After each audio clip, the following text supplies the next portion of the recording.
So, you want to get fit? Have we got the exercise routine of a lifetime for you?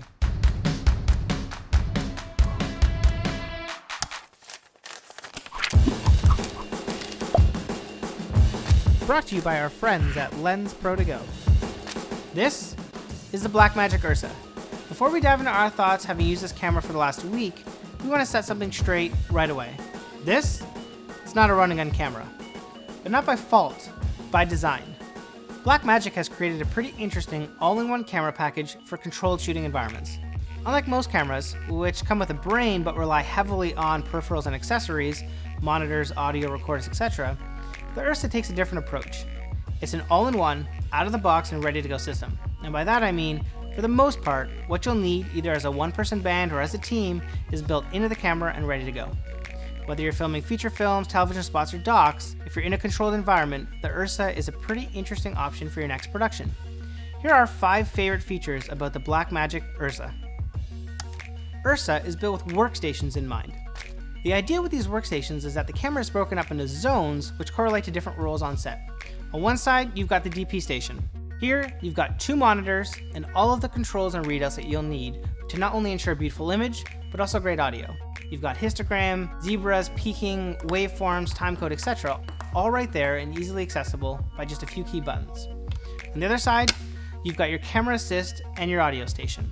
Here you've got a 3rd monitor equipped with the same controls that the DP monitor has, but now you've got audio level readout, you've got controls for your audio, you've got a slate function, and you've also got all of your inputs and outputs. We love our Red Epic. The visuals it produces are out of this world. But one trade-off with having such a powerful machine in a smallish package is that it can be loud if you're recording for extended periods of time. Not a big deal if you're not concerned with audio, but when you are, the fan can really get in the way. The Ursa is water-cooled, which means it's quiet, dead quiet, even after you've recorded for a long period of time. This is great for tight spaces or when you're conducting long interviews where emotions can run high. The other benefit of it being water-cooled is our 3rd reason why we dig the Ursa. Black Magic has built the system to not be a throwaway. Part of that is that the water cooling that's currently in the camera can support a much higher output sensor. Yep, you can upgrade the sensor in the Ursa. Now, it's not like an interchangeable lens mount or anything like that, but the ability to upgrade your sensor is pretty awesome. And with the Ursa, you're getting that system, one that will take you further than just current generations of cameras. Okay, we're gonna get a lot of flack for this, but hear us out. Yes, it's annoying to have to buy another set of cards, but that's a trade-off for capturing the resolution and quality of imagery that this camera outputs. And rather than being locked into a proprietary card system with CFast, you're at least going to find plenty of uses for this new breed of card outside of just the camera. The other great thing about the Ursa is that it has 2 card slots, which record automatically from one to the other when the first one fills up. No need to pause and restart. Okay, we're talking about a camera here, and at the end of the day, the visuals are incredibly important. It currently makes use of the same Super 35 sensor found in the Black Magic Cinema camera. You've got a beautiful 4K image that's recorded in everything from RAW Cinema DNG to ProRes, HQ, LT, Proxy, etc. You've got 60p at 4K functionality. You've got 12 stops of dynamic range and a global shutter. The combination of these make for a camera that's a great performer among the current crop of cameras, especially in the sub 6K range, as is the case for this EF mount version.